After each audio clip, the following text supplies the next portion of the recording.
Salut à tous, Bajnet, bonjour, comme on dit par chez nous, c'est la revue de presse du monde moderne, c'est le lundi 25 juillet, ça boite les vacances, on n'arrête pas. Le progrès, alors le progrès, derrière moi j'avais récupéré un écran, première génération qu'on m'a gentiment donné. J'ai pas réussi à faire une connectique normale, donc ça arrive, hein, ce sera pour plus tard. Mais voilà, c'était un petit message de service pour vous expliquer que tout ça arrive, mais ça me prendra du temps. J'espère que vous allez bien, que vous n'avez pas trop chaud, même s'il fait extrêmement chaud. Attention, Agnès Pannier-Runacher, la ministre de la Transition énergétique, ministre du Han également, transition énergétique, nous a donc gratifié d'un entretien dans le journal du dimanche où elle explique quand même qu'il ne faut pas déconner, on va mettre en place des mesures de la Convention citoyenne pour le climat. Ça, c'est exceptionnel. Donc, notamment, les magasins qui n'auront pas le droit d'ouvrir leurs portes s'ils climatisent. Voilà, on en est là, c'est super, j'adore. Et donc, on va faire une revue de presse courte parce que, figurez-vous, que pour les médias, eh bien, c'est assez court en ce moment. Et donc, il n'y a pas grand-chose à se mettre sous la dent, à part le fait que l'Europe continue de se petit suicider avec des sanctions qui fonctionnent à merveille, ça on peut le dire. C'est tout simplement formidable. Avant de commencer, je préfère que vous recrachiez votre café dans l'immédiat, comme ça ceux qui arriveront plus tard peut-être garderont l'estomac plein et éviteront. Je vous mets une petite vidéo, deux petites vidéos d'une interview d'Olivier Véran, d'Hôpitaux, qui est maintenant porte-parole du gouvernement. Vous vous rappelez peut-être de lui, il était auparavant ministre de la Santé. Voilà, alors je vous laisse avec lui 2 secondes. Je vous rappelle juste l'engagement qui a été pris par le président de la République, c'est qu'on réduise notre consommation énergétique de 10% d'ici à 2024. 10% en 2 ans. Et on veut la réduire de 40% d'ici à 2050. On ne fait pas en raison de la guerre en Ukraine. On le fait parce qu'on veut limiter le sur-régime énergétique qui est consommateur de produits qui sont bons pour la planète. Voilà. Donc on veut essayer de faire de l'épargne thermique, c'est ce qu'on appelle la transition énergétique. Ah, ça c'était le premier petit extrait magnifique. Est-ce qu'on sera solidaire des Allemands à 100%, quoi qu'il en coûte, si l'expression n'avait pas déjà servi, parce qu'effectivement des voix se font élever et s'élèvent contre ça. Les Espagnols, les Italiens qui disent mais pourquoi, alors que nos économies sont différentes, les Portugais, on devrait payer pour les Allemands? D'abord, moi je crois à la solidarité européenne. Et elle nous a beaucoup aidés. Je reviens 2 secondes sur le Covid. Les vaccins, on était très contents d'en avoir. Les Allemands, on était très contents qu'ils aient des lits d'hôpitaux et de réanimation quand on avait le Grand Est qui saturait. Je n'ai pas entendu les gens hurler contre la solidarité européenne à ce moment-là. Les 55% de dépendance dont vous parlez, c'est leur fait, peut-être leur faute. Mais attendez, on peut discuter de tout, mais il se trouve qu'on a une solidarité européenne qui pèse pour à peu près 20%, en l'occurrence, un mécanisme de solidarité à 20%. Donc ça n'a pas des conséquences monumentales sur l'approvisionnement en gaz français, et on peut avoir besoin de l'énergie allemande à tout moment aussi en retour. Vous savez, ce qui se porte en faux contre cette idée qu'on puisse avoir ce mécanisme de solidarité européenne qui rentrerait en vigueur, surtout les partis nationalistes européens, qui veulent là pointer du doigt. D'ailleurs, le Rassemblement national l'a déjà fait dans l'hémicycle à l'Assemblée nationale cette semaine. L'Espagne, c'est une verte, en disant, une ministre verte. Oui, c'est la politique espagnole en Espagne. Mais là, c'est en l'occurrence une Rassemblement national qui expliquait dans l'hémicycle quel scandale que d'aller aider nos voisins allemands si jamais ils étaient en pénurie de gaz pendant l'hiver. Bon, c'est pas l'Europe à laquelle je crois et ce n'est pas l'Europe à laquelle nous croyons. Alors vous allez voir, la solidarité européenne, c'est pas exactement ça, ça se passe pas tout à fait comme ils le veulent dans le monde rêvé de la Macronie. Vous allez voir, oui, alors il faut savoir qu'Olivier Véran est le politique français qui a le débit le plus rapide. Il parle à la vitesse de l'éclair. C'est celui qui parle le plus vite, avec le zozotement le plus clair, le plus fort, le plus évident. Et je sais que voilà, il vous manquait, même comme il est porte-parole, il va vraiment nous amuser non-stop. Alors, on parle de cette fameuse solidarité européenne. Ce qu'il faut voir quand même, c'est Bruno Le Maire. Nous allons livrer une guerre économique et financière totale à la Russie. Nous allons provoquer l'effondrement de l'économie russe. Ça, c'était il n'y a pas très longtemps. On parle du mois de avril, mai peut-être. Bon, alors ça, c'était le plan de Bruno. L'économie de la zone euro freine brutalement. Ça, c'est ce qui se passe maintenant. Alors, il y a un petit problème en fait. Comme l'Allemagne est en train d'aller très mal, d'ailleurs, c'est pour ça qu'elle demande à l'aide, au secours, sauvez-nous. Ce trou d'air va plonger l'Europe en stagnation, stagflation même. C'est l'Allemagne où la baisse d'activité est la plus marquée avec un repli de l'indice PMI à 48, soit le plus faible depuis juin 2020. Il faut savoir que si vous êtes en dessous de 50, vous êtes quasiment en récession, ou du moins en stagnation. L'indice, le fameux indice PMI, c'est l'activité globale. Un recul du PIB de l'ordre de 0,1%, un rythme de contraction marginal, certes, mais avec le repli des nouvelles affaires, la baisse du volume des affaires en cours et la dégradation des perspectives d'activité devraient s'accélérer dans les prochains mois. C'est Standard & Poor's qui voit ça. Donc le plan américain de suicider l'Europe marche à merveille, et comme nos dirigeants européens sont formidables, visiblement, ça s'accélère formidable. Donc voilà, c'est 5 mois, il a fallu 5 mois, plus le fait qu'ils nous avaient enfermés pendant la pandémie pour en arriver là, et les mecs continuent de se féliciter en disant non, mais il faut une solidarité absolument immanquable. On va en parler bien sûr de cette fameuse solidarité. Les PIGS, les pays du Sud, comme les appelaient les Allemands, Portugal, Italie, Grèce, Espagne, n'ont pas vraiment envie de se serrer la ceinture énergétiquement pour aider l'Allemagne, sachant qu'ils sont déjà tout à fait aidés. Et donc, on n'a pas besoin... elles ont déjà réduit leur consommation il y a de ça assez longtemps pour ne pas avoir à le faire. Les 5 stades de l'effondrement de Dimitri Orlov, oui, c'est à lire absolument, puisque nous vivons un des premiers stades, c'est-à-dire l'énergie qui craque, puis vient l'activité économique. Vous allez voir, tout ça est absolument imparable, et on suit le plan, globalement, tout va bien. Alors, après les incendies terribles en Gironde, la forêt, un patrimoine à restaurer, c'est le grand chantier national annoncé par Emmanuel Macron. 21 000 hectares en Gironde qui ont disparu. Alors, il y avait des projets de fermes photovoltaïques, mais on parlait seulement de 1 hectare de forêt à ratiboiser. C'était le projet notamment Oriseo, 1000 hectares de panneaux sur les toitures et les parkings. Il fallait 1000 hectares, pauvres, de déboisement. Donc pas 1 hectare, 1000, pardon. Là, on a quand même brûlé beaucoup plus, mais ça va permettre de faire plein de centrales électriques, j'imagine, ou de replanter la forêt pour faire de la monoculture, pour préparer le prochain grand incendie. Il n'y a pas de problème, c'est la Startup Nation. Quand il y a un problème, il y a une solution, c'est le problème. Voilà, c'est à peu près comme ça que ça fonctionne en Macronie, c'est formidable.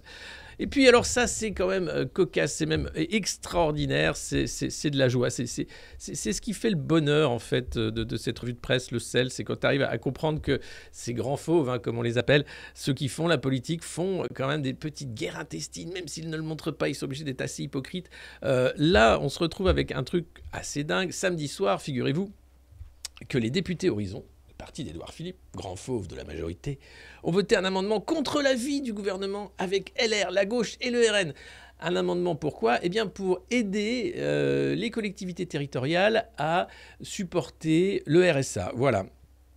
Évidemment, les macronistes, ils n'aiment pas trop quand tu files du pognon pour aider pour le RSA. Ça va pas. Vous allez voir, l'article est phénoménal. On voit Bruno Le Maire dans toute sa splendeur, c'est-à-dire le mec qui dépense des milliards pour sauver le CAC 40, t'explique que dépenser 120 millions pour le RSA, c'est vraiment pas de la bonne gestion de compte public. Je vous jure, c'est difficile de rester poli et non violent. Mais voilà comment ça se passe. La majorité présidentielle a vécu un nouveau couac. Encore une fois, mis en minorité dans l'hémicycle. Aïe, aïe, aïe, aïe, aïe, aïe. Les soutiens d'Emmanuel Macron ont observé LR, le RN, la gauche adopter un amendement allouant 120 millions. Rendez-vous compte, 120 millions. Mais c'est énorme. On parle pas des milliards dépensés pour sauver des entreprises déjà au bord de la faillite. Non, simplement là, 120 millions pour les départements qui versent le RSA en 2022 pour compenser la hausse de 4% de cette prestation. Donc c'est juste normal pour que les départements puissent garder un peu de thunes pour les routes, pour des trucs, tu vois, les routes départementales, ce genre de trucs. Voilà, pour que le pays s'effondre pas en gros. Alors... Les 13 députés présents d'Horizon, le parti d'Édouard Philippe, alliés de la majorité, ont apporté leur voix à cette mesure. Pourquoi ? Parce que Édouard Philippe, lui, il fait campagne pour 2027 déjà, et il veut compter sur l'ancrage territorial. Il est le maire du Havre, il veut aussi compter sur les sénatoriales, envoyer des sénateurs Horizon, faire un petit maillage, se mettre les maires dans la poche, être sûr que lui c'est quelqu'un, la France, il la respire, comme les vapeurs du port du Havre, c'est quelqu'un d'exceptionnel. Alors, Qu'est-ce qui se passe? De quoi agacer Aurore Berger? Essayer de voter à la hussarde des crédits aux collectivités ne me paraît pas approprié, a lancé la présidente des députés renaissantes. Quoi? On a voté 120 millions à la hussarde pour aider les collectivités territoriales? Mais ça va pas la tête? Comment on va aider Uber alors si on met 120 millions pour les départements et les communes? C'est n'importe quoi. Donc voilà où on en est. Mais vous inquiétez pas, c'est que le début. Bruno Le Maire. Oui. Avant la suspension de séance, le ministre Bruno Le Maire s'est dit stupéfait de voir des parlementaires qui n'ont que le mot rétablissement des finances publiques à la bouche engager de telles dépenses publiques. Mon pauvre Bruno, 120 millions. Combien de milliards t'as claqué pour rien? Là, sur les masses, sur les tests. Les tests, les cotons-tiges dans le nez, c'est combien de milliards foutus en l'air? Pour dire, ah bah t'as le Covid, bah comme tout le monde. Ah bah oui, mais attendez, qu'est-ce que je fais maintenant? Ah bah tu restes chez toi 15 jours. Tu n'as pas fait ta dernière dose de rappel, dis-moi. Bon, alors, non, mais comment vas-tu faire ta dose de rappel de lavage du sang si tu n'es pas à jour de ton schéma vaccinal Covid? Je veux dire, remets un coton-tige dans le nez. C'est pas grave, c'est le trou de la sécu, c'est nous qui payons. Non, mais 120 millions. Et les mecs te parlent là d'une dépense à la hussarde, d'un truc. Heureusement qu'ils n'ont pas la majorité, j'ai envie de dire. Heureusement! Alors, dimanche matin, plus d'un député Renaissance n'en revenait toujours pas de ce mauvais coup. Les députés d'Horizon, c'est pas normal, ils se moquent de nous, fustige un marcheur. Quand un autre témoigne du trouble jeté dans la majorité, on a voulu envoyer un signal, on doit travailler avec les collectivités, évacue Laurent Marcangeli, le président du groupe Horizon. Ah oui, c'est la stratégie d'Édouard Philippe. Nous devons travailler avec les collectivités. Un coup dans le dos. Pas seulement. À écouter, un autre cadre philippiste, parce qu'on les appelle les philippistes. Eh oui, on a eu les giscardiens, moi j'aurais dit les philippiens, les philippistes. Allez les philippistes, allez, racontez-nous une histoire. On en a assez que tout se passe dans notre dos. Berger est méprisante, il y a un climat de suspicion qui règne et on découvre au dernier moment que les deals qui sont faits avec LR, on doit être respecté, hein, ça suffit. En toile de fond se dessinent aussi les tensions croissantes entre les soutiens de Bruno Le Maire et ceux d'Édouard Philippe. Deux grands fauves de la Macronie qui ambitionnent de jouer leurs cartes dans les années à venir. Alors, il faut savoir que donc pour le Parisien aujourd'hui en France, le journal de Bernard Arnault, le Canard à Nanar, Édouard Philippe et Bruno Le Maire sont des grands fauves. De la Macronie, certes, mais des grands fauves quand même. Des petits chats d'intérieur, hein, un peu castrés, un peu obèses, qui ont un peu fait de gras pendant l'hiver. Des grands fauves, mais faut redescendre sur Terre. C'est pas ça un grand fauve. Mon Dieu. Alors plus on vous... Non mais... Pourquoi on les traite de grands fauves? Pour dire qu'ils comptent, que c'est des gens qui vont avoir un avenir politique dans ce pays. Donc on leur prépare déjà leur avenir politique en faisant croire que ces responsables phénoménaux, formidables, ont la stature d'un chef d'État. Hein. Même si, bien sûr, parce qu'il n'est plus question de 6ème République, vous avez remarqué. Pourtant, il me semble urgent de passer en 6ème République, ça me paraîtrait plutôt une bonne mesure. Mais là, non, les mecs te disent non, c'est les grands fauves, laisse-les se battre, qu'ils sortent leurs griffes et leurs poignards. Il n'y a pas de poignard chez les grands fauves. Des surmatous, des petits matous, les petits matous de la République en marche, mixomatosés. Bon, bref, voilà. Le maire, il fallait qu'il arrête, Singlin proche d'Édouard Philippe. Pas uniquement qu'il arrête de traiter LR en oubliant de consulter Horizon, mais la leçon sur l'équilibre des finances publiques, c'est l'hôpital qui se fout de la charité. Ça fait 2 ans que Bruno dépense sans compter. Il doit se préoccuper sérieusement des finances publiques et éviter de donner des leçons. Je suis bien d'accord, pour une fois, avec un philippiste. C'est n'importe quoi, monsieur le maire. Il nous fout un coup dans le dos parce qu'ils sont en compétition avec Bruno Le Maire, engage un parlementaire Renaissance qui observe les philippistes préparer les élections sénatoriales de 2023. C'est l'électoralisme pur et dur, où Horizon vote des mesures et en se disant que les élus locaux qui votent pour les élections des sénateurs leur seront reconnaissants. Au sein de la Chambre haute, les troupes du maire du Havre espèrent pouvoir former un groupe autour de Claude Maluret. Rien que prononcer son nom est douloureux. Vous savez, c'est ce sénateur chauve qui passe son temps à cracher son fiel sur les gens qui ne sont pas vaccinés, sur les gens qui ne sont pas comme lui, sur les pauvres. Claude Maluret, c'est simple, il voit un pauvre, il fait « Tiens, tu l'as bien mérité. Alors, qu'est-ce que j'entends dire par là, dans les provinces de France, qu'on n'a plus le droit de cracher sur nos pauvres? Mais enfin, toute cette bave, toute cette salive pleine de protéines, comment vont-ils survivre si on ne leur crache plus à la gueule ?» Merci Claude Maluret, merci. Donc voilà, les mecs quand même, les Français votent pour ça. J'ai un message à tous les Français. Arrêtez de voter pour des mecs comme ça, putain! C'est pas possible après de se plaindre, de dire « On est vraiment maltraités. » Mais c'est écrit sur eux, mais c'est écrit « Je vais t'en foutre plein la gueule, connard de pauvre. Plein de postillons. » Et t'en redemanderas, parce que t'aimes ça, finalement, hein. Ah, t'es un peu vicieux, toi. Ah, t'aimes bien qu'on te crache à la gueule, hein, salaud, connard de pauvre. Tiens, allez. Donc arrêtez de voter pour des mecs comme ça. Je sais qu'il y en a plein qui votent pas pour des mecs comme ça, mais enfin bordel, Claude Malhuret, c'est pas possible. Pas plus que les autres. Enfin bref. Bon, vous savez, c'est l'été, il fait chaud, la chaleur me rend irritable. D'habitude, je suis plein de bienveillance dans cette revue de presse. Je fais le cocker triste un peu et je parle doucement, même en ASMR parfois. Mais là, bordel, c'est pas possible, quoi. Des grands fauves. Et puis quoi encore? Bon. Malhuret, il avait une belle moustache. Ouais, puis le mec a été quand même... Claude Malhuret, ce qu'il faut savoir, si vous ne le savez pas encore, c'est qu'il a été le monsieur éthique du groupe Corian. Vous savez, les EHPAD qui maltraitent les vieux. Ah bah, tiens, mamie, je t'ai fait une soupe à la bave. Ah bah c'est bon, merci ça. Bah, comme je me suis fait clasher toute la gueule, toute ma vie dans la gueule, je suis content de boire encore du crachat à l'EHPAD. Ouais bah, bois pas trop, il en faut pour ton voisin. Connasse. Ah mais ceux-là, tu leur donnes ça, ils veulent ça. Non mais autant, on n'a pas assez de bave pour tout le monde. Bon, c'était un peu le côté éthique d'Orpea. Un peu de Rivotril, mamie, avec la soupe au crachat. Oh, bah oui, ça fait pas de mal. Hein. Je fais ma 4e dose, alors un peu de Rivotril. Un peu de... Bordel de merde. Alors, c'est la revue de presse du monde moderne. Je vous remercie à tous du travail exceptionnel que vous faites pour partager cette revue de presse.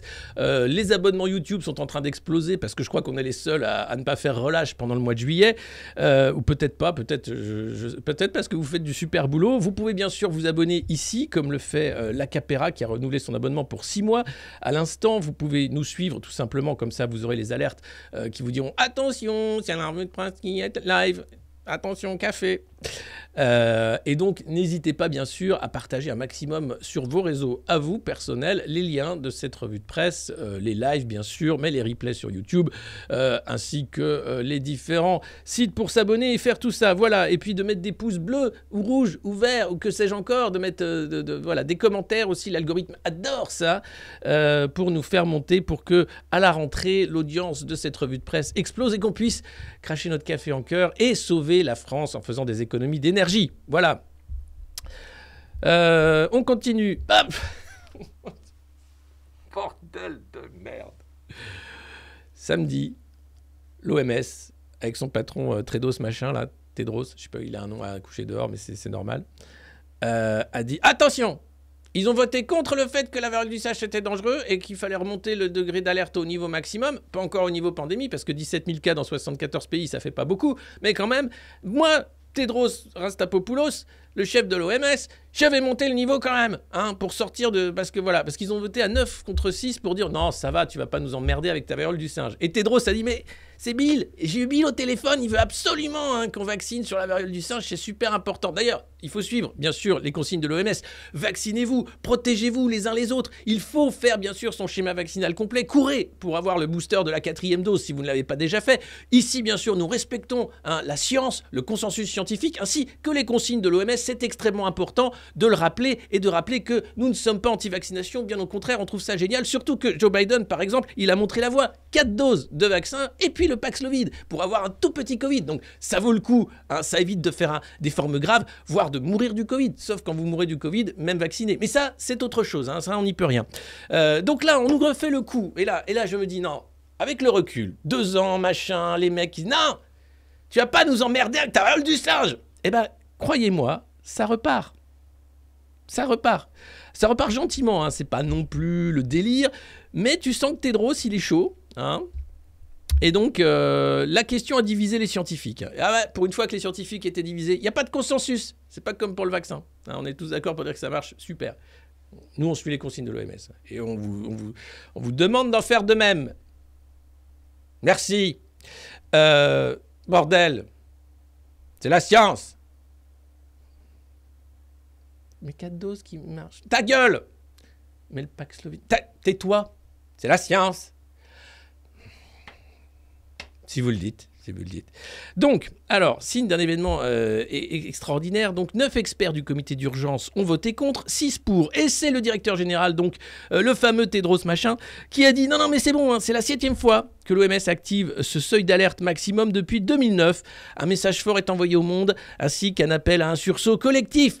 On ne s'y attendait pas vraiment, hein, reconnaît Jean-Daniel Lelièvre, chef des maladies infectieuses de l'hôpital Henri Mondor à Créteil. 17 000 cas dans 74 pays, majoritairement en Europe. alors que d'habitude, la variole du singe restait limitée aux pays africains. Là, on ne comprend pas. Hein. Agissez maintenant, hein, il faut vite se vacciner. Alors, ce qui tombe bien, c'est que c'est un vaccin à 2 doses d'intervalle à 28 jours qui marche à 90% lors de la 2e dose. Si ça vous rappelle un truc, c'est normal. C'est parce que c'est pareil. Enfin, presque. Donc, c'est tout à fait normal. Hein. 2 doses, 28 jours, ça marche à 90%. C'est pareil. Mais c'est pas la même chose, c'est pour autre chose. Attendez, et je suis les consignes de l'OMS et je vous dis de faire pareil. Hein. Attention, attention. Sauf que là, il ne s'agit pas d'une MST au sens strict. Dans l'Hexagone, 1567 cas sont confirmés, dont 726 en Île-de-France. Aucun mort n'est pour l'heure à déplorer. Mois après mois, les discours rassurants laissent place à des constats inquiets. Alors ça fait mal, il y a eu des témoignages, c'est pas cool. Évitez, hein, bien sûr, de choper la variole du singe. Ne faites pas n'importe quoi, c'est l'été, donc les mecs ont peur que ça explose dans tous les coins parce que c'est pas une MST au sens strict, mais il y a beaucoup d'interrogations sur cette maladie qui circule ordinairement en Afrique centrale et de l'Ouest. Pourquoi l'Europe est-elle l'épicentre de la flambée de la variole du singe? On ne le sait pas, admet l'immunologue Frédéric Batteux. Quant à l'infection, le patron de l'OMS lui-même, le docteur Tedros, évoque de nouveaux modes de transmission que l'on comprend trop peu. Mais ça alors, ce serait pas encore un virus augmenté de Bill Gates, pardon, de la Fondation pour aider les humains à décroître, de la bienveillance internationale de la Fondation pour aider les humains à arrêter le climat, tout ça. Mais ça doit être le changement climatique. Je pense que c'est le changement climatique. Donc on est là. C'est absolument extraordinaire. La variole du singe. On nous refait un peu un scénario au Covid, puisque le Covid, voilà. Hein, c'est... Bon, ta 4e dose, c'est bon? Oui. J'attends la 5e pour l'hiver avec la grippe qui va aller avec un recombinant Omicron et souche Wuhan, si possible. Goût fraise. Bah, s'il y a un goût maintenant, mais on le sent pas, mais c'est d'accord. Avec grand plaisir, merci monsieur l'OMS. Donc voilà, vous êtes au courant, 17 000 cas, 74 pays, urgence maximale, on y est, c'est parti. Alors j'espère pas, franchement, parce que franchement... Mais les mecs, donc, savent, on sait pas pourquoi c'est en Europe qu'il y en a le plus, on ne sait pas pourquoi on en arrive là, alors que Bill Gates parlait quand même d'un attentat à la variole avec des valises laissées dans des aéroports, enfin tout ça c'est extrêmement complotiste, hein, bien sûr. Mais pourquoi d'un seul coup il y a une explosion de la variole du singe, un truc qui n'a jamais existé, à part en Afrique du Centre et de l'Ouest, et pourquoi d'un seul coup en Europe, plein? Et là les mecs disent on ne sait pas. Mais cherchez bordel, c'est peut-être intéressant de savoir pourquoi, non? Enfin, c'est comme le Covid, ça aurait été bien de savoir d'où ça venait, hein, d'un labo à Wuhan, de qui a payé pour faire ce putain de virus. Puisqu'on n'avait pas le droit de le dire au début, maintenant on a le droit, donc j'en profite. Mais globalement, ce serait bien de savoir d'où ça vient, ces merdes, avant de faire des remèdes qui marchent. Voilà. En tout cas, pour rigoler un peu, parce qu'on parle tout ça, machin, attention, il faut faire attention. Rappelez-vous la communication pétée de la préfecture de police à l'époque du Covid. J'ai retrouvé ça dans mes archives. C'est juste génial. C'est la police nationale qui t'expliquait qu'elle te foutait une amende quand t'avais pas de masque. Désormais, seules les grenouilles seront exemptées du port de masque, et uniquement parce qu'elles n'ont pas d'oreilles. Qu'est-ce qu'on rigole? C'était le coronavirus, c'était le bon temps, c'était le temps où on avait les masques, c'était le temps où on avait le droit de pas les mettre et de prendre une amende de 135 €, c'était le temps où on n'avait pas le droit d'être sur la plage. C'était le bon temps, on était pris pour des cons, on était contents comme tout. Bah, on a sauvé des vies. Ah ça, ah là là. Ah puis, tu te rappelles, hein, le moment sur le balcon avec les casseroles, hein, Ninette? Oh là là, qu'est-ce que c'était poignant. Oh là là là là, qu'on disait merci aux soignants. Ah, pas ces enculés de non-vaccinés, non, les vrais soignants. Hein. Ah là, pas le fond de cuve, parce que... Il y a Céline Pina qui a été délicate au point de traiter les soignants non vaccinés et donc suspendus de fond de cuve, en fait, de l'hôpital public. C'est sympa, c'est très sympa. Je ne commenterai pas plus. En tout cas, on est vraiment là dans un délire proche de la... Je sais pas en fait. Je sais pas. À un moment, quand est-ce que ça... 9 scientifiques sur 6 de l'OMS t'expliquent que non, la variole du singe, on va pas passer en alerte maximum. Et le patron de l'OMS, le brave Tedros, te dit non, si. C'est un peu comme quand tu votes, tu vois, pour les traités européens. Tu dis non, j'en veux pas. Si. Mais non, j'ai dit non, j'en veux pas. C'est ce qu'on va voir. Voilà. Allez, mamie, tu finis ta soupe à la bave, ta gueule. Gérald Darmanin qui ne déçoit jamais. C'est son petit surnom maintenant dans les hautes sphères. Gérald, l'homme qui ne déçoit jamais. il est phénoménal. Hein. Donc là, il y a eu bien sûr des violences contre les policiers à Lyon, qu'on condamne évidemment. Et la grosse confusion hier matin, après un tweet du ministre de l'Intérieur. Donc le mec n'a que ça à faire le dimanche matin. Il tweet. Il suit tous les dossiers. Hein. Sa priorité, c'est le vol de montre. Hein. Il faut savoir quand même, bon, on n'est pas sur les homicides, sur le trafic international des mafias qui débarquent dans les ports français. Non. Le vol de montre, c'est quand même quelque chose. Bon, et là, il s'est dit non, les policiers attaqués, il faut y aller, il faut taper fort. Donc il fait un tweet. Suite à la inacceptable attaque contre les policiers de Lyon, des opérations de police ont lieu. Un des délinquants est étranger. Il a été interpellé. Sur mon instruction, il a été placé en rétention et sera expulsé. Donc, super justicier Darmanin, avant même que la justice fasse son travail, le mec t'explique que ouais, je l'ai trouvé tout seul et on va le virer. C'est lui. Sauf que le parquet de Lyon a dû préciser que la personne placée en garde à vue dans le cadre de l'enquête ouverte à Lyon a été libérée. Il s'avère en effet que cette personne a été totalement mise hors de cause dans le cadre des investigations menées. L'enquête poursuit activement pour identifier, localiser et interpeller les auteurs des faits. Bon alors Darmanin il dit bon, j'ai dit de la merde mais comme d'habitude, vous allez m'expulser ce supporter anglais s'il vous plaît. Et donc qu'est-ce qui se passe ? Eh bien l'entourage du ministre a cependant indiqué qu'une procédure d'expulsion de l'homme qui serait en situation irrégulière est enclenchée quand même et qu'il a été placé en centre de rétention administrative. Un couac de communication qui a fait réagir quand même quelques-uns, notamment Éric Piolle à Grenoble, accusant Gérald Darmanin de passer outre l'état de droit en prévoyant d'expulser un délinquant étranger sans attendre les résultats des investigations. C'est génial. Vous allez me virer de tous ces supporters anglais là qui sont restés depuis le match ? Il y en a marre, hein ? Merci Gérald. J'adore ce que tu fais. C'est une honte ce mec. Il est toujours en poste après les fiascos monumentaux, après les déclarations foireuses. Et tu sais quoi ? C'est aussi un grand fauve. Et oui, il n'y a pas qu'Édouard Philippe et Bruno Le Maire. Il y a aussi Gérald Darmanin, grand fauve avec un grand avenir politique. Tu m'étonnes que ce pays va mal. L'attaque sur les super profits évitée de peu par la majorité. On a eu chaud. Enculé. Ils ont failli taxer nos super profits. Heureusement que La République En Marche est là pour lutter contre les injustices et les inégalités. Et heureusement qu'on n'a pas super taxé les super profiteurs de la crise. Parce que c'est dégueulasse en fait. Ce pays taxe déjà beaucoup les gens. Et d'ailleurs on ne sait pas où va l'argent. Parce que c'est vrai qu'on paye beaucoup d'impôts, puis on n'a plus d'école, plus d'hôpital. Les trains qui marchent moyen, plus de sécurité. Non mais où va la thune ? Plus de Canadair. Plus de champions nationaux de l'énergie. À quoi sert l'argent qu'on paye tous les mois, tout le temps ? À quoi qui sert ? Pour faire des résidences secondaires des ministres ? Ah bon ? Il y a des faux frais énormes. Des frais de bouche au Sénat, notamment. Bajned, j'ai envie de dire Bajned. Non mais les mecs, donc t'expliques, voilà, qu'ils sont très contents d'avoir lutté contre la taxe sur les super profits. En Espagne, bien sûr, ils ont taxé les énergéticiens qui se sont fait des fouilles en or grâce à la crise, en disant hey, « oh, tu vas un peu faire un effort comme tout le monde ». En France, on dit hey, « tu voudrais pas faire un petit effort, s'il te plaît, connard ?» Et le connard en question dit, pardon, l'industriel de talent, le capitaine d'industrie, t'explique « oui, on va faire un petit cadeau aux pauvres, deux secondes. On vous file 30 centimes, puis 20, puis 10, pour que tu nous pètes pas la gueule tout de suite. » Le temps qu'on prépare les tanks et qu'on refasse les stocks de LBD. Voilà, comme ça tu peux rouler. C'est bien. Merci. Donc, merci l'AREM d'avoir évité l'attaque sur les super profits. C'est super sympa. On peut toujours compter sur vous et ça fait chaud au cœur. De se dire qu'on a quand même une semi-majorité assez géniale, quoi. Moi, j'adore ça. Là, qu'est-ce qu'on apprend ? Que Berlin prépare sa stratégie de sécurité nationale ? Je crois que c'est dans le Figaro. Et oui, les temps changent. Et depuis la guerre en Ukraine, les Allemands se sont dit « Oui, non, mais on était pacifistes, tout ça, les Birkenstock, le côté hippie, le petit van Volkswagen, c'est fini ! Nein ! Nous, ce qu'on aime, c'est la Wehrmacht !» Des hommes en uniforme vert qui marchent au pas au chant de chansons allemandes qu'on connaît depuis tout petit. Et voilà.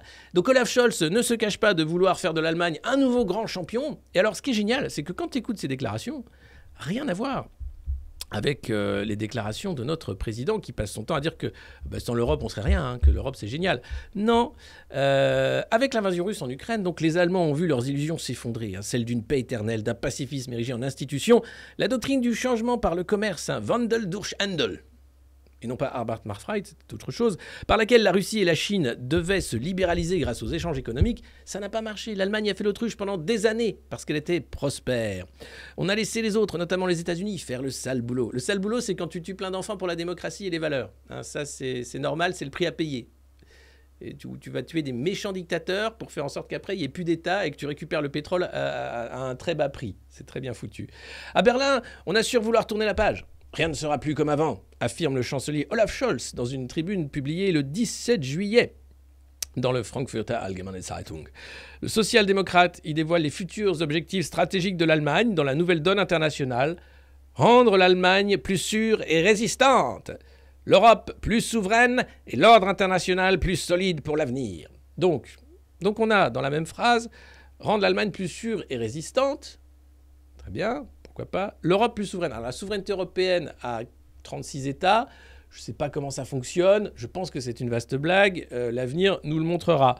Et puis, l'ordre international plus solide pour l'avenir. Le nouvel ordre mondial, qu'on appelle l'ordre international, ou plus solide, ça veut dire quoi? Ça veut dire un bloc otanesque contre le reste du monde. Ça veut dire une guerre sans fin. Ça veut dire, c'est Orwell, on aura toujours un ennemi pour être sûr d'être en état d'urgence ou en état de guerre permanent. Ça permet de faire que l'état de droit, le centre, la valeur cardinale de l'Union, des valeurs européennes, l'état de droit, hein, c'est Habermas qui avait théorisé ce truc-là, soit plus un état de droit en fait, mais c'est pas grave. Dans l'urgence de l'invasion russe, Olaf Scholz, qui a été obligé d'écourter ses vacances, hein, a déjà enterré plusieurs tabous, avec notamment le renforcement du budget de l'armée. Sur le long terme, les Allemands voudront-ils prendre le leadership européen, hein, comme leur avait enjoint de le faire le président ukrainien, Zelensky, après leur avoir demandé quelques milliards d'euros? Je ne sais pas. Le chancelier assure en tout cas qu'il fera des propositions dans les mois à venir.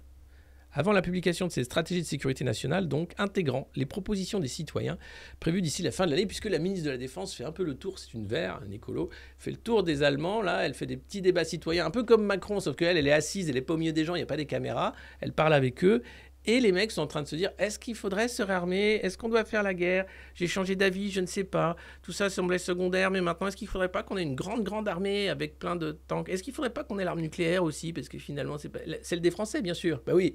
On va pas se faire chier. Ils sont assez cons pour nous la donner. On va pas non plus dépenser des milliards pour se faire une bombe nucléaire. Non. Et est-ce que ce serait pas bien qu'on ait le siège à l'ONU, hein, moite. Hein, vu qu'avec Macron, de toute façon, on lui demande, il dit oui. Il adore l'Allemagne. Macron, c'est le président des Français qui voulait être le président des Allemands. Il s'est retrouvé avec la France, donc il aime pas. Donc dès que les Allemands lui disent, ah oui, je veux bien faire plaisir. Moi, j'adore ce que vous faites. Comment ça, vous voulez? Mais bien sûr, prenez ma voiture. Mais n'hésitez pas, oui. Mais bien sûr, avec grand plaisir. Mais prenez le pays, mais aucun problème. Rentrez, messieurs. On a l'habitude. Vous connaissez? Oui, voilà. Ben, ça n'a pas beaucoup changé. Enfin, si, à Paris, Hidalgo a fait beaucoup de voix anti-chars. Hein. Vous devez venir en vélo pour la prochaine invasion, en revanche. Hein, on va venir en vélo. Comme vous êtes écolo, ça, voilà. Hein, une armée en vélo, on va bien rigoler. Hein. Putain. On en est là. D'un côté, les Français qui disent on ne fera rien sur l'Europe. De l'autre côté, les Allemands qui disent bon, il va falloir quand même qu'on se démerde. Hein. Tu vois bien que c'est pas le moteur franco-allemand, c'est pas ce qu'on te dit. Tu vois bien qu'il y en a un qui va se faire complètement bouffer et que c'est nous. En même temps, la bière, la choucroute, hein, les chants collégiales, le style, la culture aussi, Goethe, tout ça, c'est pas si mal. Hein, faut oublier le pinard, tout ça, les pauses repas de 2 heures, enfin tout ça on a déjà oublié, mais entre McKinsey et non mais la carotte elle est énorme. Si vous ne voyez pas venir ça, je peux rien pour vous, mais globalement vous avez d'un côté les Allemands qui préparent tout pour être une superpuissance, et de l'autre côté les Français qui disent ah ben on fera tout avec les Allemands, ils sont super. J'ai honte, j'ai sincèrement honte pour notre pays. Mais ouais. Ah bah déjà, tu sais, les mecs, ils viennent repérer hein, dans les campings tout l'été, là. Attention.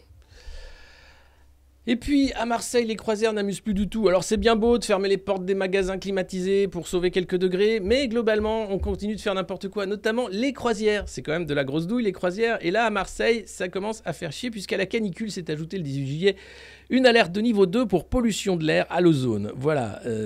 Seuls les véhicules disposant d'une vignette critères 1 et 2 peuvent circuler dans le centre de la ville. Une vraie difficulté, puisque Marseille est une ville pauvre, où la population des quartiers nord, mal desservie, n'a d'autre choix que d'utiliser des voitures anciennes pour se déplacer. Et là, comme t'es pauvre, on te crache à la gueule et on te met une amende de 135 € vu que t'es pauvre. Donc c'est toi qui payes.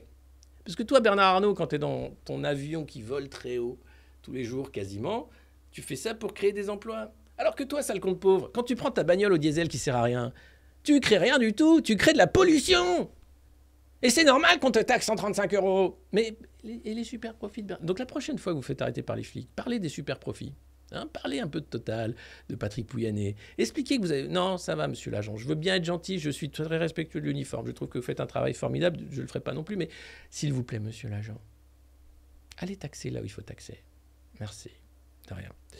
Bon, je ne dis pas que c'est facile d'engager une conversation avec la maréchaussée, mais peut-être que ça vaut le coup pour la prochaine fois. Donc là, le grand port marseillais a réagi immédiatement, puisqu'il n'est pas intervenu pour faire cesser les émissions de fumée de ces gros bateaux qui enfument la ville à l'ozone, puisque à quai, ces gros bateaux de croisière, plein de vieux qui ne savent pas quoi faire de leur pognon, eh bien, continuent de faire marcher les moteurs, pour la clim, pour plein de trucs. Et donc ça pollue, mais comme 500 000 bagnoles dégueulasses. Mais toi, quand tu prends ta petite voiture pour aller faire tes courses, dis non, et les 135 €, mais et MSC Croisière, combien ils payent? Rien du tout, c'est la famille Kohler.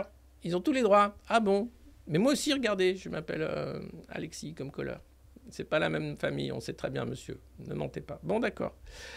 Donc, le port de Marseille a expliqué... Non, on a un plan.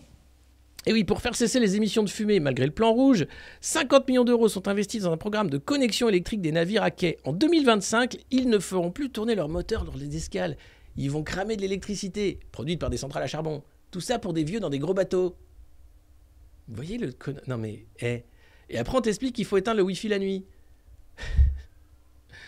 Je veux bien être patient, je veux bien être gentil, je veux bien être tout ce que vous voulez, je veux bien... Mais à un moment, le foutage de gueule est tel que t'as juste envie de tout envoyer balader, quoi. D'ailleurs, en Moselle, les mecs ont bien compris. Ils se sont dit, bon, t'as bien fermé la porte avant de venir skier? Ouais, pas de problème. Et là, paf! Contre la canicule, ils skient en salle. C'est une vraie nouvelle. Eh oui, je crois que c'est en Moselle. Les mecs se sont créés comme à Dubaï. C'est comme les influenceurs de Dubaï. Ils ont leur petite piste de ski par canicule. Bah, pourquoi se gêner? C'est légal.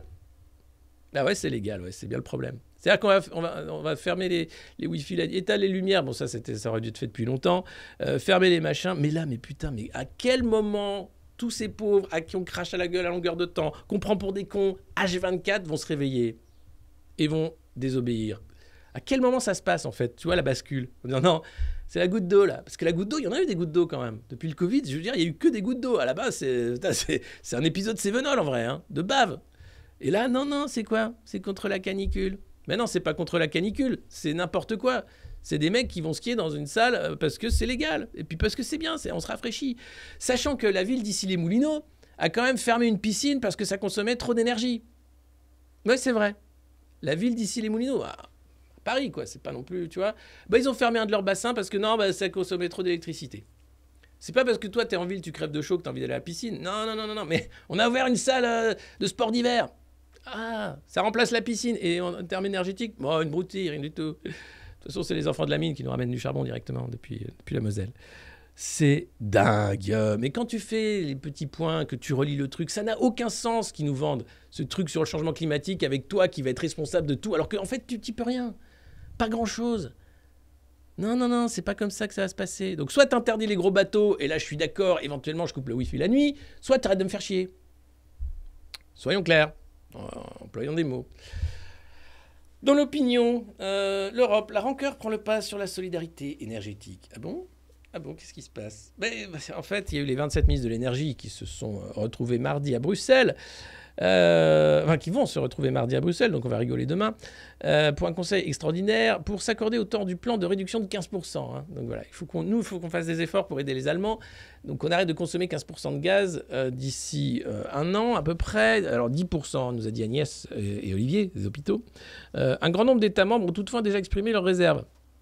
La Pologne, la Hongrie, les pays du Sud notamment. Nous n'avons pas vécu au-dessus de nos moyens en termes d'énergie, a lancé jeudi le ministre espagnol de la transition écologique. Eh oui, c'est vrai.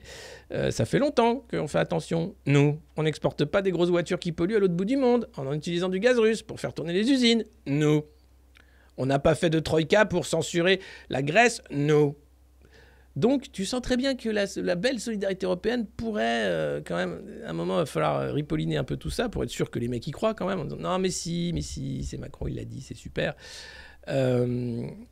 Donc, refus de Madrid, de Lisbonne, de réduire leur demande de gaz de 15% d'ici mars pour soutenir les pays dépendants de Moscou en disant, ça va. Hein. Donc, on peut comprendre, évidemment. Mais les pays récalcitrants devraient toutefois éviter de se laisser aveugler par leur rancœur. Oui. Nous avons peut-être un passé difficile, mais nous sommes pleins d'amour, notamment pour l'économie européenne. Car au-delà de l'Allemagne, 11 autres pays ont déjà enclenché une alerte précoce relative à leur sécurité énergétique. Parmi eux, l'Italie. Eh oui, depuis qu'il n'y a plus de rails, l'Italie, on ne peut plus masquer les comptes, donc c'est compliqué. Donc l'Italie, qui t'explique, attention, difficultés économiques, budgétaires et politiques. Donc ça c'est à cause des partis populistes pro-russes, nous dit-on dans l'opinion. Alors l'opinion, ils écrivent à la truelle, hein. T'as l'impression que c'est la revue de presse.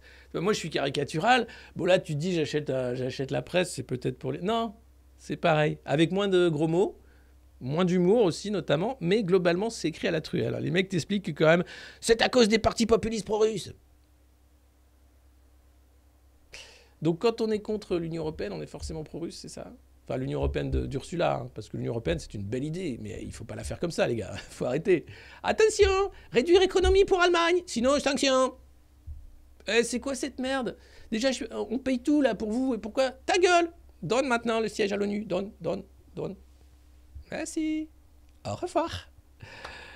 Et l'autre qui est là, c'est super, c'est la solidarité européenne, moi j'adore ma copine Olaf. Ah, pareil, c'était Angela, elle me manque. Donc, attention les pays récalcitrants, hein, parce qu'il y en a d'autres qui vont chier. Le seul élément rassurant, la présidence tchèque du Conseil semble déterminée à aller de l'avant. Pour faciliter un accord, elle devra trouver une alternative au plein pouvoir controversé qu'a voulu se donner la Commission dans le déclenchement de l'alerte, et donc des mesures contraignantes. Voilà. Alors, Ursula, je sais, elle a parlé un peu vite, elle a dit qu'elle allait contraindre très vite si vous ne faites pas les 15%, mais faut pas l'écouter, elle dit beaucoup de bêtises. Où sont les SMS avec le patron de Pfizer ? Avant d'entamer toute discussion, commençons par le commencement, notamment ça. Hein, je veux les SMS. Non mais c'est dingue, on est gouverné par des... Remplissez les cases. C'est dingue. Offre raisonnable d'emploi. Ouais, bien sûr, on va voir ça. Salut à tous, j'arrive à prendre le live en route. Bienvenue, Chicaflo. N'hésitez pas, bien sûr, à nous suivre. Hein. Vous êtes 18 375 followers maintenant sur Twitch. Et vous êtes plus de 621 abonnés, 622. Merci beaucoup. Et sur YouTube également, les chiffres sont en train d'augmenter. Ça fait chaud au cœur. Nous sommes dans la sobriété énergétique, évidemment. Mais nous aimons quand l'audience est au rendez-vous. Parce que c'est vrai, cette revue de presse, même si je hurle, même si elle est insupportable pour certains, pour d'autres, elle est plutôt vitale et sympa. Voilà, donc la communauté des Modernos, je vous aime. Vous voyez que je travaille à améliorer le contenu. Antoine est en vacances, des vacances bien méritées, mais peut-être qu'on fera un matin câlin dans la semaine, parce que je sais qu'il vous manque. Moi aussi, il me manque. Je suis super comme ça, je sais pas. Je sais pas. Je viens d'arriver en cours du live, c'est déjà punchy. Mais c'est toujours punchy. Quand tu te mets en... Tu vas pas faire « Bonjour, c'est la revue de presse du Monde Moderne, nous allons... » éplucher donc les médias français pour lire un peu les articles et comprendre pourquoi la variole du singe est un gros problème dans les pays européens. Je suis en train de péter un câble. En vrai, je suis en train de péter un câble. Je pense tout le temps à Chute Libre en ce moment. Comme Samuel, voilà. Comme Samuel qui est au cœur du Twitch Game, qui fait des milliers de vues chaque matin. Nous, on est en 1200, 1300, 1500 les bons jours. Lui, il est à 4000, 7000. Faut dire que ça dure plus longtemps, c'est plus calme et tout. Et Timmy, il est où? Il est à la mine, pour ceux qui ne savent pas. La déco de qui? C'est bien, j'ai un deuxième écran maintenant, c'est pour ça que je tourne la tête, parce que je peux lire vos commentaires en même temps que je fais... Tu vois, ça commence un peu à prendre forme, tout ça. Je suis très content. Alors, Maggie, elle est à l'ombre, là. Depuis qu'elle a une grande cour pour elle vient plus me tanner, en fait, quand je fais les lives. Faut que j'aille la chercher. Et comme les chats, ça n'aime pas trop être contraint, c'est pas mal. Oui, c'est déjà le haut de Twitch. Ouais, on est bien. Non, on est bien. Mais moi, ce que je veux, c'est taper le grand public, tu vois. Pas taper au sens... Non, mais enfin, que le grand public commence à écouter la revue de presse, tu vois, si c'est possible. Ce serait génial. En disant, ah putain, je connaissais pas, c'est vachement bien. Qu'est-ce que c'est affreux, en fait. Non, je préfère pas savoir, en fait. Non, on se moque de nous. On nous crache, on nous fait boire de la soupe de bave. Oui, c'est vrai, c'est un peu vrai. Bah alors, en tout cas, puisqu'on parle des Allemands ce matin, c'est un peu la fête. Et j'espère que vous aimez les Allemands, et pas seulement au camping, également dans leur grand pays cultivé, culture. Et moi, j'adore l'Allemagne et les Allemands. Ceci dit, j'adore Berlin. Et c'est vrai, non, et je n'ai pas de haine, encore heureux, contre les Allemands, qui sont un peuple pacifiste, qui l'ont été, que bon, certes un passé un peu troublé, mais bon, quel peuple n'a pas par le passé exterminé des enfin bref. Alors, Berlin renfloue le géant Uniper au bord de la faillite. Ce qui est génial, c'est que les mecs, donc c'est les flèches, hein. Donc comme ils obéissent à Washington, hein, dont le plan est de flinguer l'Europe le plus vite possible pour qu'on soit dépendant totalement de l'énergie américaine, il fallait faire vite pour éviter une dégradation de la note de crédit d'Uniper, hein, et l'accès aux liquidités. Ce qu'il faut savoir, c'est que donc, c'est le géant de l'énergie, un groupe de Düsseldorf spécialisé dans le fossile, au bord de la faillite, qui contrôle 60% des importations de gaz allemandes. Il subit de plein fouet, bien sûr, la baisse des livraisons de Gazprom. Il doit acquérir à prix d'or des volumes manquants sur les marchés dopés par la guerre en Ukraine. Et donc, prêt remboursable, les discussions ont achoppé avec l'État finlandais qui contrôle Fortum, un actionnaire principal d'Uniper. Helsinki était partisan d'un isolement des activités gaz pour que les Allemands payent, pour préserver la partie électricité. Alors, ils ont des centrales. Charbon, gaz, nucléaire, hydroélectrique. D'une capacité de 33 gigawatts, un peu partout. Et la méthode rappelle le sauvetage de Lufthansa pendant la crise sanitaire. Donc, l'État fédéral va injecter 267 millions d'euros en capital. Voilà, ça c'est la dépense que Bruno Le Maire il trouverait génial. Et Uniper va bénéficier d'un prêt remboursable en actions pouvant aller jusqu'à 7,7 milliards d'euros, prêt qui est une sorte de subvention déguisée, hein. Voilà, donc l'idée c'est que une autre ligne de crédit d'urgence allouée par la banque publique KfW va être portée de 2 à 9 milliards d'euros, comme ça. En échange, Uniper suspend le versement de dividendes aux actionnaires et de bonus à ses cadres. C'est juste. En France, le en même temps macroniste fait que non seulement tu as des aides en milliards, mais que les super profits, tu les donnes aux actionnaires et les bonus, tu te les files. Tu augmentes même ton salaire de 50%. C'est normal. Tu bosses, tu crées des emplois. C'est pas non plus... Non mais, tu vois la différence? Alors, Macron, il peut dire qu'il aime l'Allemagne, hein. Il y a des trucs, ça s'arrête. Bizarrement, il n'aime pas. Pour stabiliser les finances d'Uniper, le gouvernement allemand a donné son accord à un mécanisme de répercussion de 90% des surcoûts d'approvisionnement des importateurs de gaz russe effectifs au 1er octobre. Et comment il sera financé? Eh bien, par une contribution sur la facture de tous les consommateurs. Et oui, la charge pourra atteindre 300 € pour une famille de 4 personnes. Donc les Allemands, comme nous, hein, c'est les mêmes cons finalement, vont payer pour leurs grosses boîtes qui ont été flinguées par leurs responsables, les élites qui ont flingué l'économie. Et c'est toi, c'est le bout de chaîne, tu payes. Quand c'est pas des impôts, c'est une prime, un truc exceptionnel. Mais attention, c'est comme chez nous, ils sont sympas.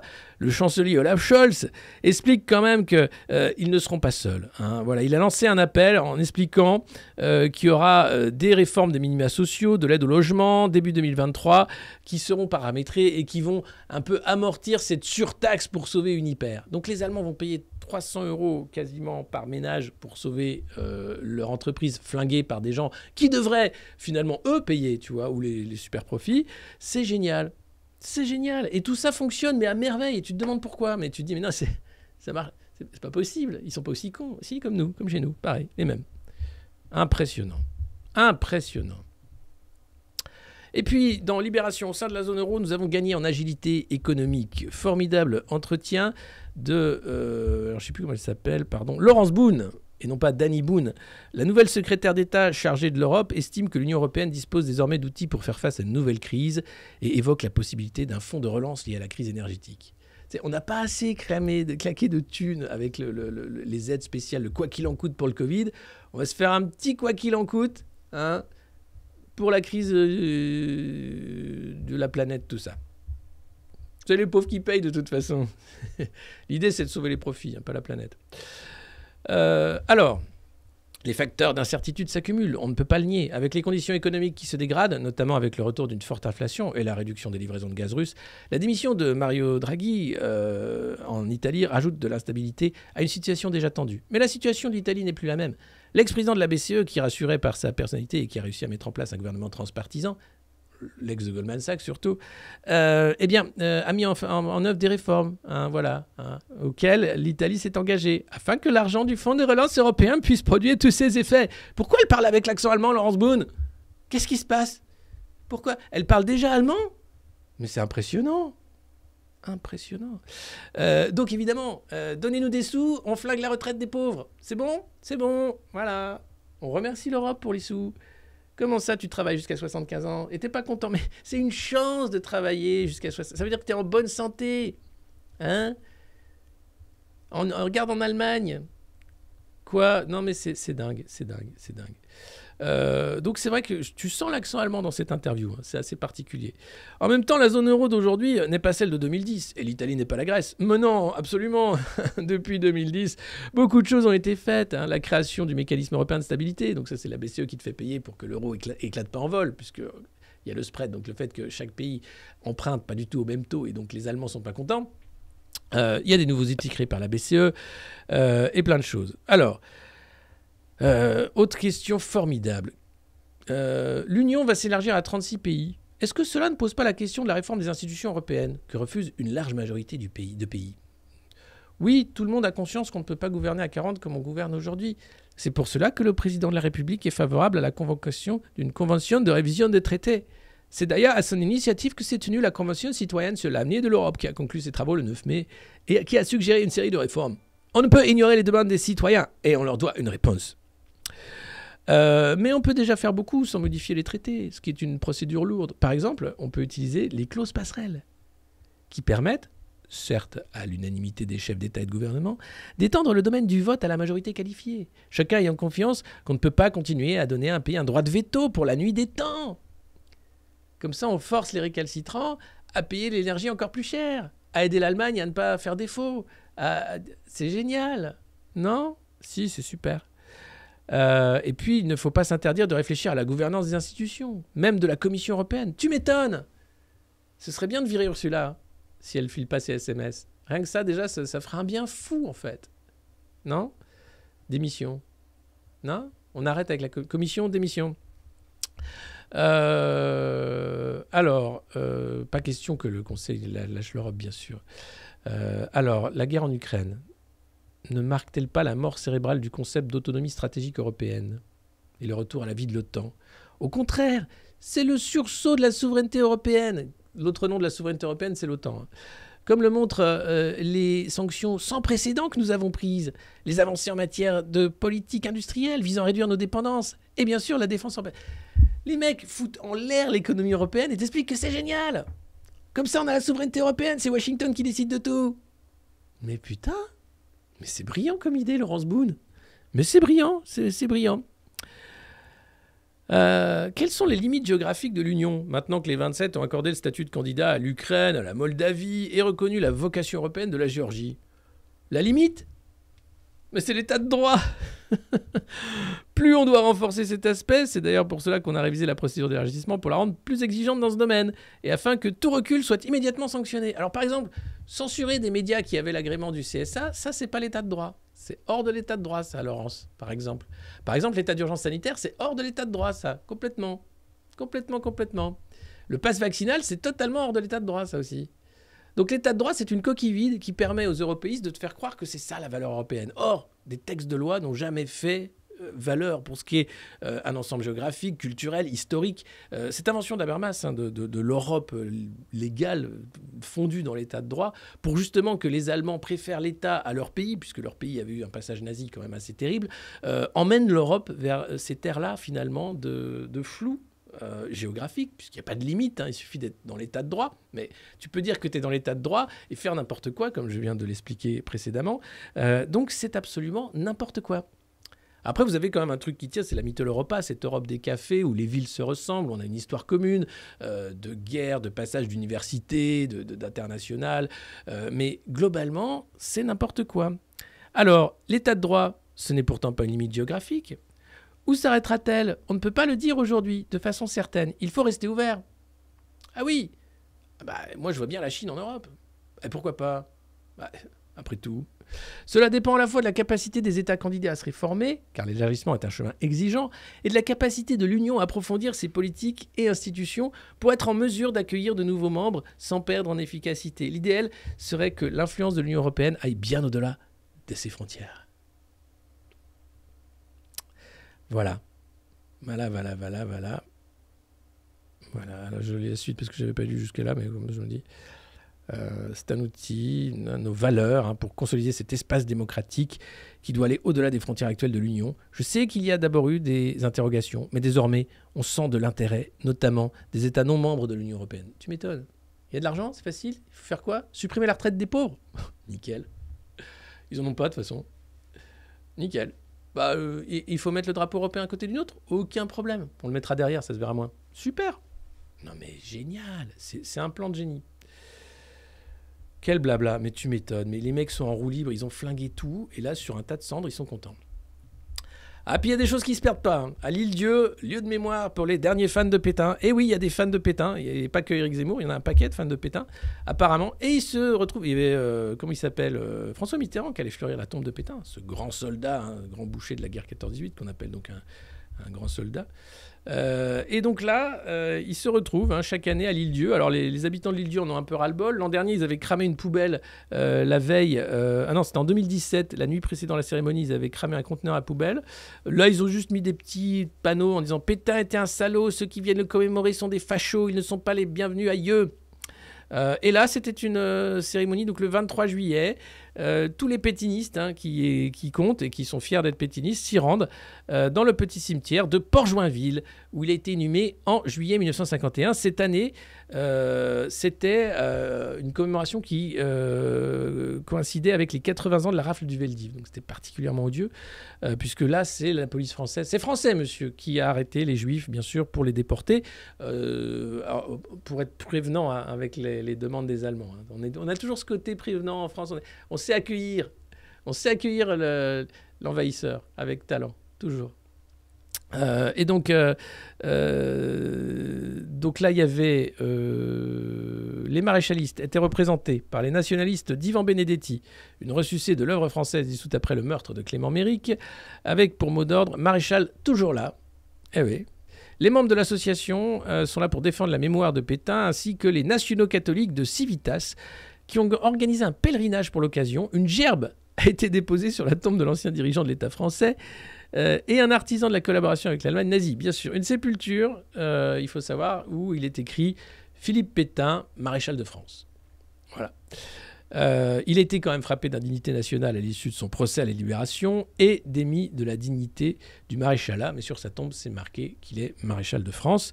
Voilà, donc il y avait encore cette petite cérémonie. Alors, il y a aussi, il milite pour que les restes de Philippe Pétain soit à Verdun, à l'ossuaire de Douaumont, où repose le reste des soldats français et allemands qui sont tombés lors de cette bataille.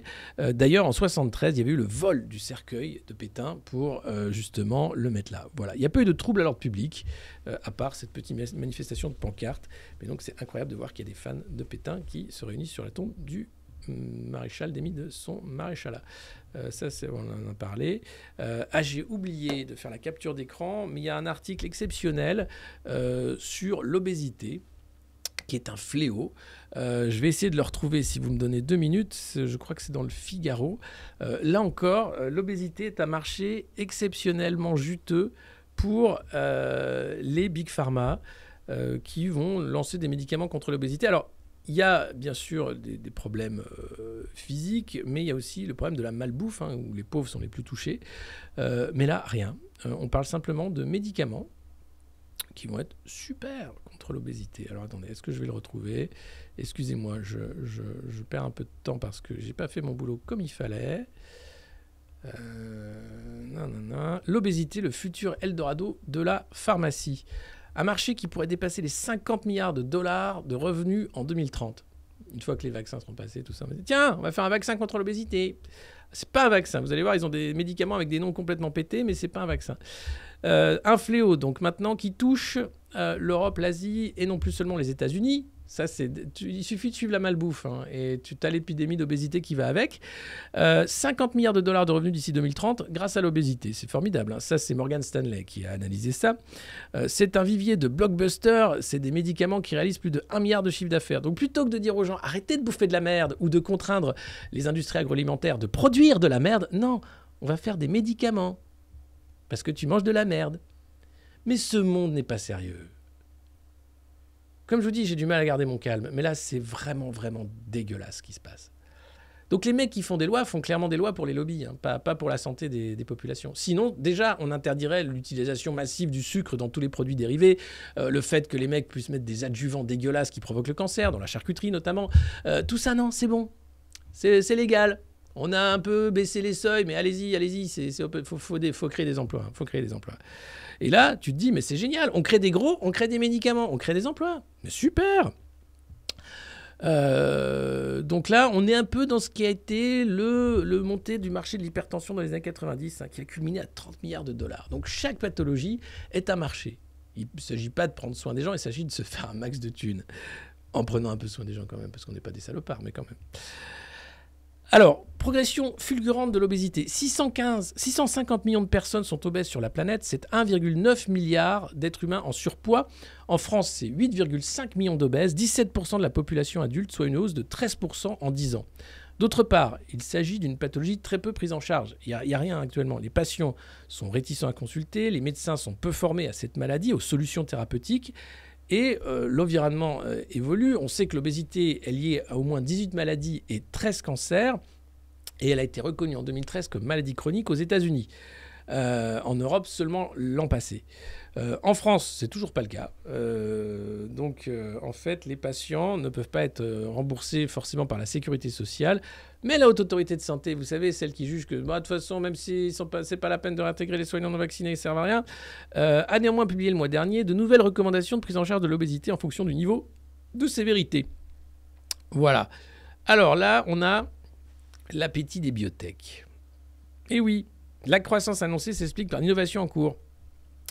En fait, l'obésité a été traitée jusque-là comme un des dommages collatéraux du diabète ou des maladies cardiovasculaires, dont 40% des obèses souffrent, avec très peu de médicaments disponibles, outre la chirurgie bariatrique qui permet de réduire la taille de l'estomac, de faire du bypass, etc. Mais là, 2 laboratoires devraient partager l'essentiel du gâteau. Le danois Novo Nordisk et l'américain Lilly, qui avait un super médicament qui ne marchait pas à l'époque du Covid, qu'on avait commandé, parce qu'avec Olivier Véran, on est comme ça, on est large, on commande. Avec d'ailleurs un petit conflit d'intérêt familial, mais rien de grave, je veux dire, normal, quoi. Bah oui, pour la prise en charge de l'obésité par la Sécu. Ouais.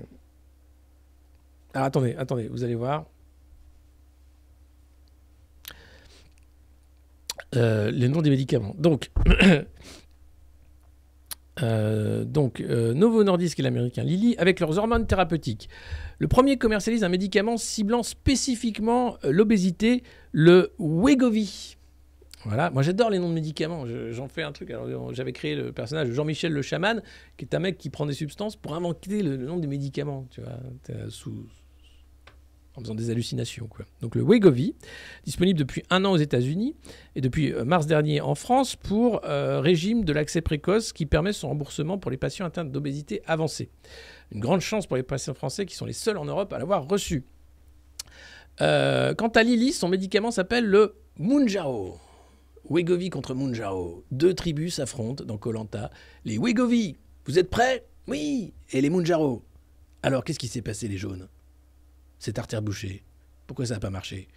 On avait dit 90%, mais en fait, c'est Michel, il n'a pas fait ce qu'il fallait sur le camp. Donc les Wegovy contre les Mounjaro, c'est le Koh-Lanta de l'obésité, homologué contre le diabète, a montré son efficacité dans la perte de poids chez les obèses non diabétiques. Donc t'es pas diabétique, tu peux le prendre, c'est contre le diabète, mais ça marche. Donc des essais de phase 3, et il va sans doute être prochainement approuvé. Alors, ce marché suscite également l'appétit des biotech, qu'il s'agit de l'américain Altimmune, le chinois Innovent ou Adocia, qui ont publié des résultats prometteurs de phase 2 de son candidat médicament. Adocia, dont le traitement le plus avancé est également en phase 2, recherche lui un partenaire pour mener la suite des essais cliniques. La technologie permet de combiner plusieurs hormones disponibles dans un seul et même produit afin d'exploiter pleinement l'efficacité de leur mode d'action. C'est aussi un moyen de limiter le coût du traitement, ces hormones étant désormais hors brevet. Voilà. Donc c'est assez génial. Donc l'obésité, prochain gros marché des Big Pharma. La tech est là. Encore une fois, on ne s'attaque jamais aux causes, mais toujours aux conséquences. C'est le principe, en fait. Voilà. Assez dingue. Sinon, est-ce qu'il y avait d'autres choses? Non. Vous voyez, c'était pas seulement de mon fait, mais une petite revue de presse parce que les canards sont moins épais qu'à l'accoutumée. On sent que c'est l'été quand même. Il y a eu le Tour de France, évidemment. Il y a eu un vainqueur. Voilà. Macron était tout content. Il était c'est super. Et attention, maintenant, il y a le Tour de France des femmes qui commence. Avec, j'ai vu un extrait de Gianni Longo qui s'en prenait plein la gueule dans les années 90 par un coureur totalement misogyne qui disait c'est moche, une femme sur un vélo, c'est moche. Tu crois qu'un mec sur un vélo, c'est beau, connard? Non, pas plus. Enfin, en tout cas, grâce à la Macronie, on a évité de taxer les super profits. Et ça, on ne dira jamais assez merci au meilleur président que la France ait jamais connu, que le monde n'ait jamais connu, Emmanuel Macron. Gloire à lui, que son nom vive 10 000 ans, qu'il soit à jamais sanctifié. Je n'ai pas parlé non plus... c'est l'inverse, on s'attaque aux conséquences, jamais aux causes. Pardon. Mais oui, c'est ce que j'ai dit, on ne s'attaque pas aux causes. Non, j'ai pas dit ça, je ne suis pas réveillé. Écoutez, vous avez compris l'idée. C'est qu'on a un virus qui arrive, on ne sait pas d'où il vient, c'est pas grave, on ne cherche pas. Non, on a fait une enquête, mais on n'a pas pu trouver, c'est dommage. Pareil pour la variole du singe, on ne comprend pas pourquoi, mais on s'en fout. On vaccine, c'est pas grave, c'est l'OMS. C'est bien. Et là, on a une épidémie d'obésité, mais on ne cherche pas pourquoi. Non, on va faire des médicaments, c'est 30 milliards quand même. C'est des emplois, c'est l'innovation. Quoi? Tu veux manger des fruits et légumes? Mais t'es con ou quoi? Comment ça, tu veux arrêter de boire du coca? Mais ça va pas la tête, le coca, c'est la boisson de la liberté. Tu vois, c'est intrinsèquement lié à l'état de droit, le coca. Pardon, je cite Coca-Cola. Pardon, non, j'ai cité Coca. D'ailleurs, Coca, il y a plusieurs. Vous avez le Brest Cola, vous avez plein de colas différents, en fait. Le Caca-Cola. C'est plein de merde. Tu deviens gros encore plus vite. Donc attention, le soda, l'épidémie de soda qui en Amérique du Sud fait des ravages. Évidemment, premier truc, le soda. Et puis après, bon, moi je suis pas nutritionniste, je suis un peu dans Bon Point en plus. Je mange de la charcuterie, certes, j'essaie de trouver de la bonne charcuterie. Et puis bon, évidemment, c'est l'été, il fait soif, voilà. On ne boit pas que de l'eau. Donc je ne suis pas là pour faire la leçon, mais quand même, à un moment, merde, quoi. Se rendre compte que les gars envisagent chaque maladie comme un marché exponentiel, on va se faire des milliards d'euros. Tu dis, ce truc qui ne va pas. Et le Coca-Cola, ça existe encore, ça? Je vous lis, mais est-ce que ça existe encore, le Coca-Cola? Je ne sais pas. Je ne sais pas. Faut faire un saut d'action. Pas mal. Allez, tous au couscous. Le couscous, c'est très bien, surtout en termes de grosse chaleur. La paella également. Un peu gras, mais c'est pas mal. C'était la revue de presse du Monde Moderne. On était le lundi 25 juillet 2022. Vous allez me dire, et alors? Eh bien, regardez, le Monde Moderne continue pendant l'été. Alors certes, ce n'est pas au rythme effréné d'un live par jour. Nous sommes là 2 fois par semaine environ. On va essayer d'aller réveiller Antoine de sa torpeur estivale et de voir s'il peut nous rejoindre pour un matacalin ou pas. Et puis, on compte sur vous pour ce formidable travail de partage, d'abonnement, de like de cette revue de presse qui s'appelle la revue de presse du Monde Moderne. Pour nous trouver, voilà les différentes adresses. C'est facile. Nous sommes sur patreon.com/le Monde Moderne pour une modique somme. Vous pouvez récupérer des mugs, des hoodies et plein d'autres choses. chose, sur Twitch, vous pouvez nous suivre sans vous abonner, simplement nous suivre vous permettra d'être averti de quand il y a un live. Et puis sur YouTube, vous êtes de plus en plus nombreux, on est plus de 65 000 maintenant je crois, à suivre les replays de cette émission. Vous pouvez liker et partager comme je vous l'ai dit, ça fait pas de mal, et puis ça permet d'éviter la canicule. Certains voudraient que j'imite encore Nicolas Sarkozy, je sais pas, c'est l'été, je sais pas si je sais. Est-ce que je devrais vous relire un passage non, je ne m'en sens pas la force. Je suis vraiment désolé. C'est pas aujourd'hui. Voilà. Je vous souhaite une bonne journée. Prenez pas ça trop au sérieux, même si malheureusement c'est très sérieux. Et puis essayez de passer un bel été, une bonne semaine. Je vous dis à plus tard dans la semaine. Je ne sais pas encore quand. Merci à vous tous. C'était la revue de presse du monde moderne en mondio-diffusion, en live sur la plateforme Twitch, grâce à Jeff Bezos et à ses formidables équipes. On ne les remerciera jamais assez, ainsi que les équipes de l'OMS, sans qui on n'en serait pas là. Merci à eux également. Merci également aux coureurs du Tour de France, sans qui... Non mais j'arrête là. Allez, bon lundi, ciao.